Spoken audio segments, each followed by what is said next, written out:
Hoje é dia 8 de novembro de 2012, aqui detrás do celular, eu, Frei Gilvando Luiz Moreira, e eu estou aqui com o Frei Fernando de Brito, que é frade da Ordem dos Dominicanos. Frei Fernando esteve preso nos porões da ditadura civil, militar e empresarial brasileira de 69 a 73 e é o protagonista desse livro aqui, Diário de Fernando, né, que é organizado pelo Frei Beto, da editora Rocco, e que é uma compilação de bilhetinhos. Esse aqui é um dos milhares de bilhetinhos que o Frei Fernando, os cárceres da ditadura militar brasileira, Frei Fernando ia escrevendo os bilhetinhos com a letrinha pequenininha, enrolava esses bilhetinhos, colocava dentro da caneta Bic, e aí quando ia às visitas ele passava e pegava uma caneta nova, e aqui 4 anos de bilhetinhos se transformaram nesse livro Diário de Fernando. E hoje eu tive a alegria de gravar Palavra Ética aqui na TV Comunitária de Belo Horizonte com Frei Fernando. E Frei Fernando tem tanta coisa para refrescar a nossa memória sobre essa página dramática, covarde e injusta que foi a ditadura militar no Brasil, né? Frei Fernando, em off aqui você estava me dizendo, eu perguntava na época como é que foi a postura da igreja com relação à prisão de vocês, né? Porque o senhor foi preso junto com o Frei Beto, junto com o Frei Tito de Alencar e o Frei Ivo Lebaspan, né? Isso. Como é que foi a postura da igreja com relação ao engajamento religioso, a opção pelos pobres, de acordo com o Concílio Vaticano II, e que restou na prisão de vocês, né? Olha, a igreja é um todo formado de pessoas de diversas extrações, diversas opiniões, diversas teologias, etc, etc. De modo que nós não podemos pensar nunca a igreja com uma posição só. Um bloco monolítico, não? Um bloco monolítico, não, absolutamente. Nós sempre vamos ter diversas posições aí dentro. Então, diante da nossa prisão, daquela primeira figura de padres terroristas que tinham feito o diabo a quatro nesse país, o pessoal fica meio assustado. Mas devagar, bispos, padres, irmãs, leigos começam a nos visitar e começam também a receber correspondência nossa. Como a gente não tinha púlpito, a gente tratava de... Escrever dentro da prisão não era proibido, não? Não era proibido. Havia censura. Então aí cabia a nós descobrir modos de burlar a censura. Mas um deles era escrever palavras mais difíceis, porque de modo geral os censores eram semi-analfabetos, de modo que com palavras filosóficas e teológicas podiam sair. Alguma coisa também saiu via dos carcereiros, né, que queriam ganhar um dinheiro a mais. Outros, um maço de cigarro, você podia cortar o cigarro embaixo e ali dentro punha bilhete. Você tem diversos, né? Mas cada um de nós, isso era uma norma, é uma norma do preso político, deve inventar o seu modo, que não é de mais ninguém.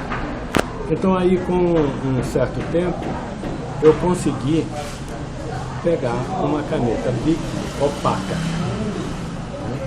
Quer dizer, não era transparente como essa aí, não? Não era transparente como essa. Eu cortava, tirava a carga, cortava aqui e cortava aqui.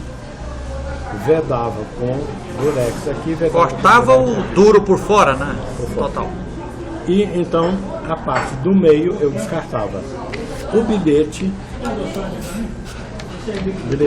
eu dobrava em 4 enrolava bem enroladinho e punha nessa parte central descartável. De modo que se alguém desconfiasse da caneta e quisesse olhar por aqui, tinha carga. Quisesse, escrevia, de modo que não havia problema. E cada caneta dava para levar só um bilhetinho como esse? 2 no máximo. Dois no máximo? 2 no máximo, é. E esses bilhetinhos o senhor escreveu durante 4 anos? 4 anos, é. Você tem ideia mais ou menos quantos? Não tenho ideia de quantos. Agora, eu tenho ideia do trabalhão que deu para traduzir isso aqui. Porque você fez com uma letrinha muito pequenininha, muito pequenininha. Eu mesmo tive uma certa dificuldade. Muitas vezes eu tive de usar lente de aumento. Uma lupa? Né? É, uma lupa. Mas inicialmente eu não pensei em escrever pensando em documento para a história do Brasil. Não pensei nisso não. Eu sentia que era importante eu calcar bem esses acontecimentos que eram únicos. Aqui no Brasil, a nossa igreja nunca tinha passado por uma situação de prisão e de perseguição. Nunca. Ora, nesse momento, nós não fomos os únicos padres presos, houve outros, houve irmãs, houve inúmeros leigos que foram presos, inclusive cristãos, católicos ou não, havia muitos cristãos. Então era uma situação nova, a gente não era mais aliado ao poder, como nós chegamos aqui, o catolicismo chegou ao Brasil como aliado ao poder, inclusive tendo seu quadro de funcionários, os padres, etc., eram funcionários mesmo do Império, recebiam salário pelo Império, esse é o regime do padroado, e então a gente chega aliado ao poder. Isso explica também porque dentro na colônia os religiosos que não recebiam pelo Império, eles tinham mais liberdade e uma atuação mais correta, né, junto aos movimentos populares. Né? Não vamos lembrar de Frei Caneca, vamos lembrar de diversas outras pessoas.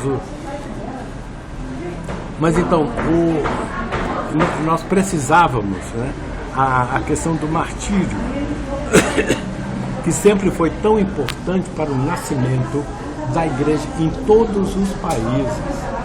Não é só lá em Roma, lá em Jerusalém, que os cristãos foram perseguidos. Em todo lugar onde eles começaram perseguidos.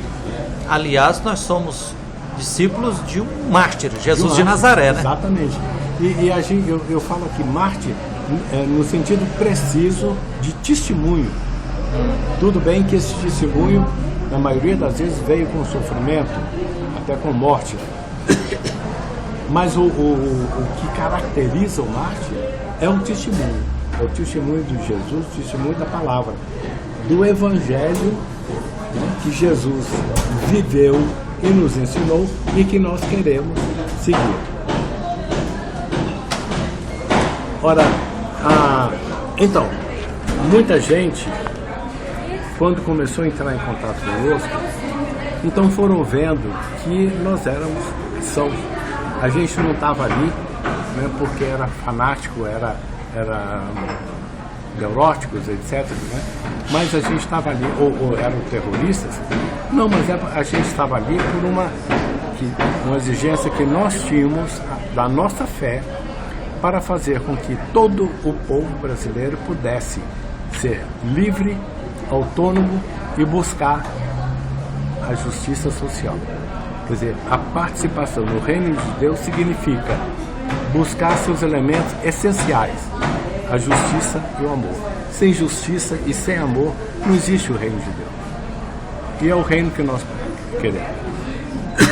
Frei Fernando, na prisão, o senhor, o Frei Beto, o Frei Tito de Alencar, o Frei Ivo Lebospan, vocês recebiam muitas visitas? Recebemos muitas visitas. Olha, de bispos importantes como Dom Tomás Balduino, Dom José Maria Pires, Dom Valdir Calheiros, Dom Antônio Fragoso, Muitos, muitos. Agora eu quero chamar a atenção para algumas pessoas em particular. Uma, Dom Paulo Evaristo Arnes, que ele, quando ele saiu de São Paulo para fazer o retiro, né, para a sua sagração como cardeal, ele passou pela prisão e nos disse que aquela visita era um programa pastoral dele.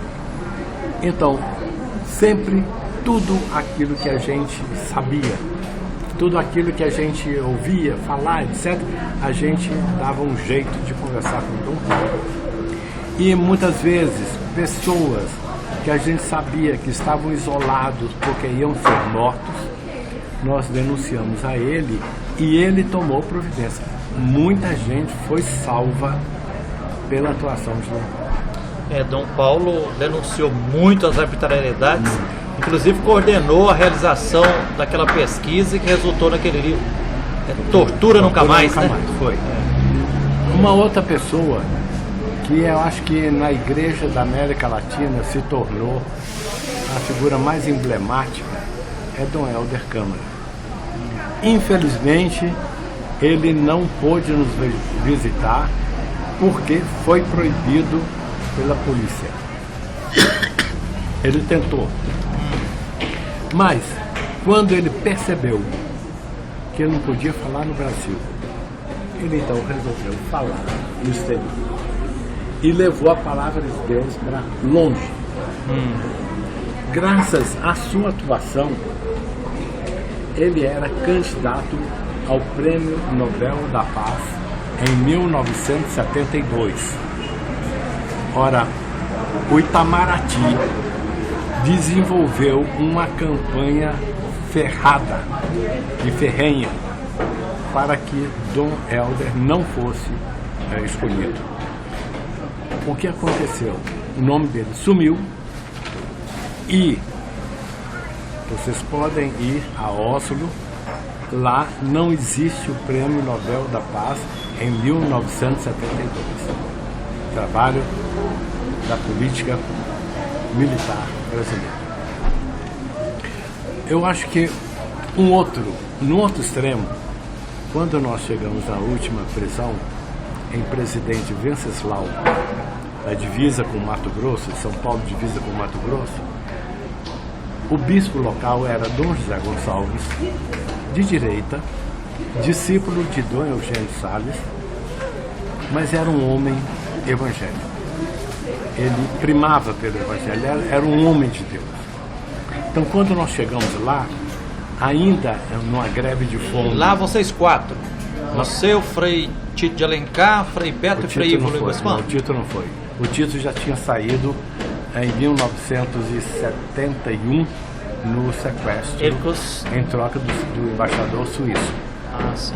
Que ele foi para o Chile e depois foi parar na França. Pela Alemanha, Itália e depois na França. Né? E aí acabou suicidando no convento dos dominicanos lá na França, né? É. Mas Dom José Gonçalves foi o único lugar que eu pude celebrar para o público, na capela. Porque eu celebrava sempre, mas eu celebrava clandestinamente, não era permitido. Lá eu pude celebrar. E, graças à atuação de Dom José Gonçalves, aconteceu um fato que eu acho que é único. Quer dizer, um padre sair, né, e fazer um casamento numa igreja, isso já aconteceu. Mas as pessoas irem na capela do presídio e o padre fazer o casamento religioso lá dentro, eu acho que foi o único caso. Né? O senhor fez lá? Eu fiz o casamento de minha irmã caçula lá na prisão. Frei Fernando, então nessa época só o Frei Beto que era frei, que não era padre, o Frei Tito, o senhor e o Frei Ivo já eram sacerdotes? Não, só eu era padre. Ah, só os outros todos eram estudantes. Né? Só que Frei Beto fez uma escolha por permanecer irmão, não se ordenar presbítero. Ao passo que o Frei Ivo, terminada o período de prisão, ele sai, ele se casa, e o Frei Tito, então, logo depois, em 75, se não me engano, ele vem a falecer. Ele não conseguiu conviver com os traumas da tortura, né? No dizer do Dom Pedro Casaldáliga, ele foi suicidado até a morte. Sim. Então eu acho que essas três pessoas mostram, digamos assim, a margem de contato que nós tínhamos. A gente se deu bem com Dom José Gonçalves. Ele era evangélico, a gente estava bem exatamente no essencial, no evangelho. O modo como a gente vivia esse evangelho era diferente. A gente não concordava muitas vezes, mas isso fez com que a gente tivesse uma convivência. Essa convivência passou também com os leigos através de cartas, porque como a gente só podia falar escrevendo, então a gente tomou como dever de responder a qualquer bilhete com uma carta para dizer, para fazer dali a nossa homilia. E isso começou a rodar.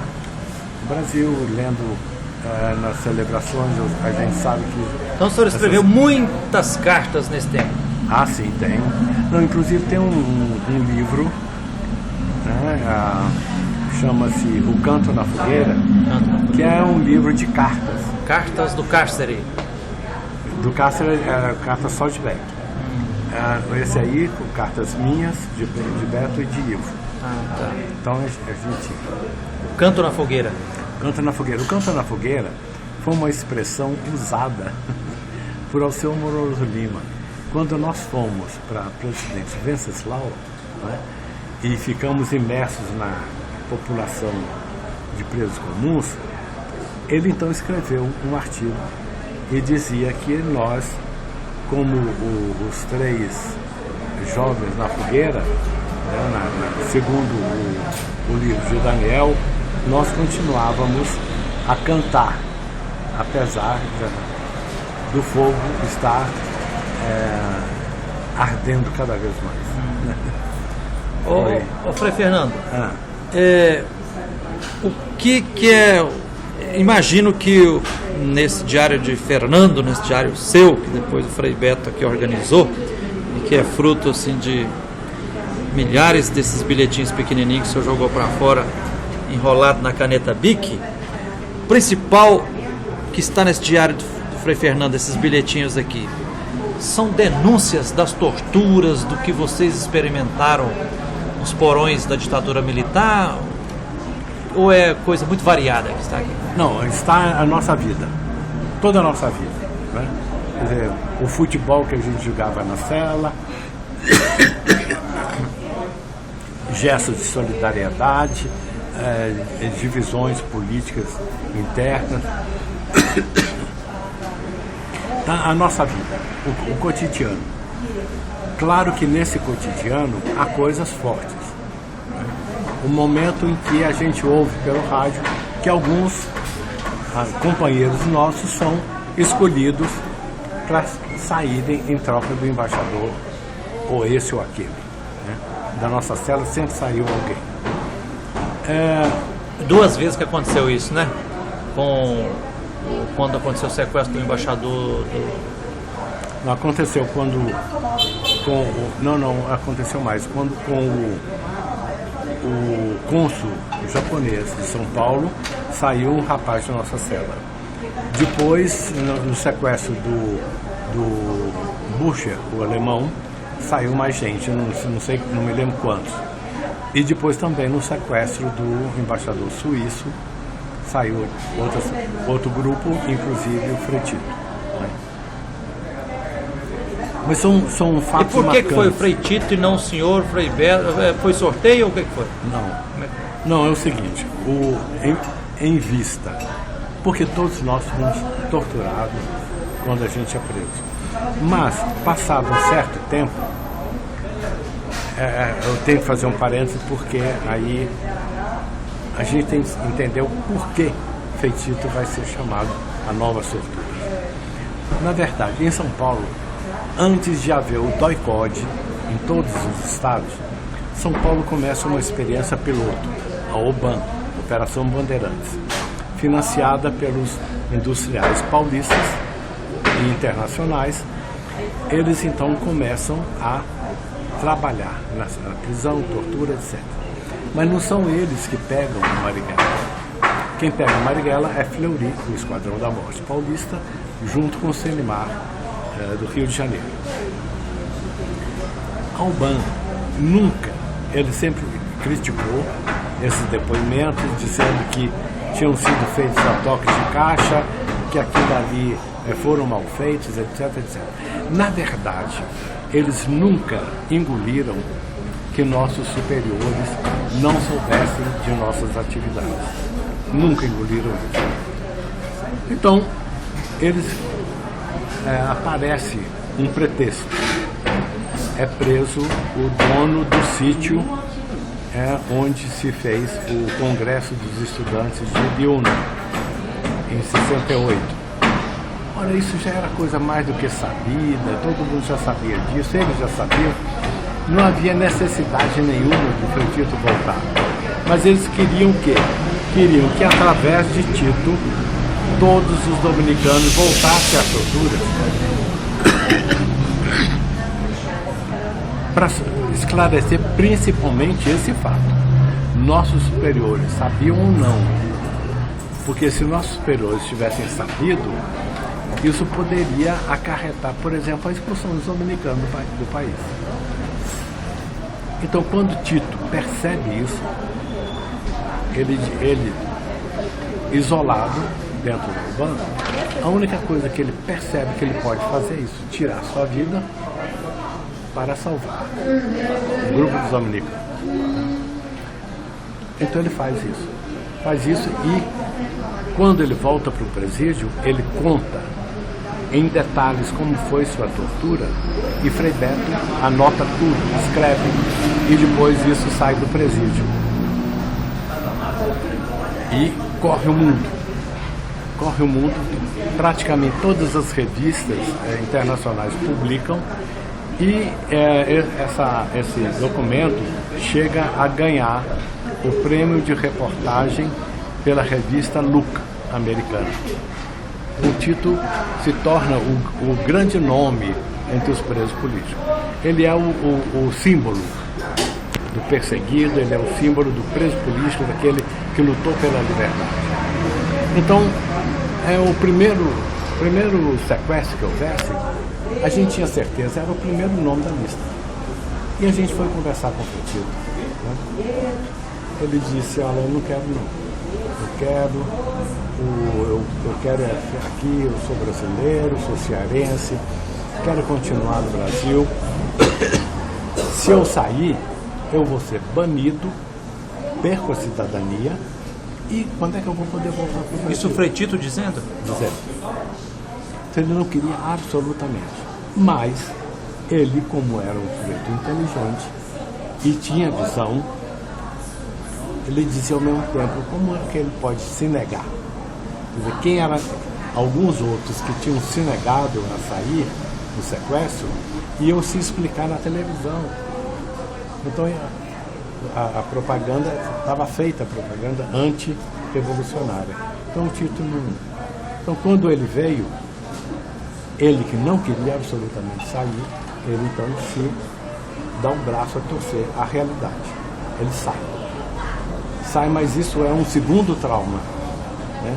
Além daquele da tortura, esse é um segundo trauma que vai formar o seu interior e vai se juntar com alguns outros. Porque ele passa pelo Chile, passa pela Alemanha. Na Alemanha, Dom Lucas Moreira Neves está lá. E Tito, entrevistado pela televisão alemã, ele conta aquele episódio, né, de que Lucas se negando a ser testemunha dele. E Dom Lucas era bispo já na época, né, de São Paulo, e era também dominicano, né? Dominicano. E Dom Lucas procurado pela televisão, ele se negou a dizer qualquer coisa, mas não negou a denúncia de Frei Tito. Frei Tito passa por Roma Frei Tito gostaria muito de estudar no Colégio Pio Brasileiro de Roma, mas negam a possibilidade dele estudar lá, porque disseram Tito era um terrorista. Então daí Tito vai para a França. Quem negou a ordenação do Pio Brasileiro ou autoridades eclesiásticas do Vaticano? Não, isso nós não sabemos. Nós sabemos que nessa ocasião Dom Agnello Rossi morava no Pio Brasileiro. Certo? Ora, Tito vai para a França e, por mais que os dominicanos cuidassem bem de Tito, que o amparassem, estavam sempre com ele, era uma outra língua, era uma outra cultura, era uma outra coisa. Aqueles problemas vão se avolumando e tornando cada vez mais contornos mais precisos. Quer dizer, Fleury está permanentemente em si proibindo Tito de comungar, proibindo Tito de fazer uma coisa ou outra, torturando o pai e a mãe, e a irmã mais velha. Então isso vai pesando cada vez mais em Frei Tito. Então no momento... Quer dizer, é muita pressão psicológica, nossa, muito trauma, né? É. Então não é simplesmente uma loucura, não é. É um processo, mas veja bem, todos nós, aqui mesmo, eu digo aqui algumas coisas, por exemplo, imagens que eu tenho, né, alucinatórias. Isso todos nós temos. Gente, a tortura é uma coisa desumana, é desumana. A gente passa por... São imagens que não desaparecem mais. E tem mais, que é o seguinte... Deixa marcas indeléveis. Deixa marcas indeléveis. E se nós estávamos no grupo de dominicanos e podíamos conversar, o Tito não tinha como passar isso, porque era outra cultura, era outro modo de viver. E tem um dado que é importantíssimo. A tortura física um dia acaba, mas a psicológica não. Ela continua. Então, no momento em que Frei Tito vai, procura uma arma e coloca a corda no seu pescoço, nesse momento ele mata o torturador que estava em si e liberta o pai, a mãe e os outros que estavam sendo torturados na sua cabeça.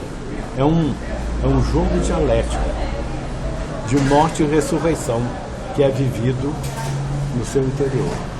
Não é à toa que Tito sublinhou no Evangelho: é melhor morrer que perder a vida. É isso? Melhor morrer que perder a vida. Isso define a vivência de Tito. Ela é um mistério profundamente cristão. Profundamente cristão. É Pascal. O que Tito vive em outros termos, de um modo diferente, ele vive esse mistério pascal, individualizado. Ok. Frei Fernando, eu fiquei emocionado de ficar ouvindo o senhor assim, mas depois nós vamos gravar, até para não ficar muito comprido aqui para as pessoas assistirem. Obrigado de coração por esse depoimento, né? E mais, obrigadão de coração pelo testemunho, né, de verdadeiro cristão, né, na linha do Concílio Vaticano II, da teologia da libertação, das estudos eclesiais de base. O senhor que amargou 4 anos nos cárceres da ditadura militar e está firme, né, na luta, né, e com esse legado, essa herança de testemunho de compromisso com a causa da justiça, do reino de Deus. Obrigadão de coração, tá?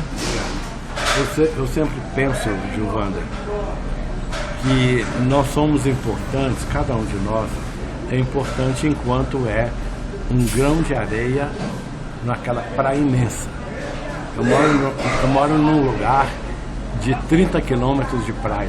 O senhor está morando agora na Bahia, né? Na Bahia, no litoral norte da Bahia. Ora, se você tira um grão de areia e joga fora, tudo bem. Mas, se não houver milhões e milhões e milhões de grãos de areia, você não existe a praia. Então, acho que nós somos importantes enquanto nós somos esse grão de areia que, junto com milhares e milhares e milhões de outros, fazem essa coisa tão legal que é uma praia. Essa conspiração bonita, né? Por vida, com dignidade, com liberdade, com justiça, com amor, com misericórdia, né? Exatamente. E Frei Fernando, obrigadão.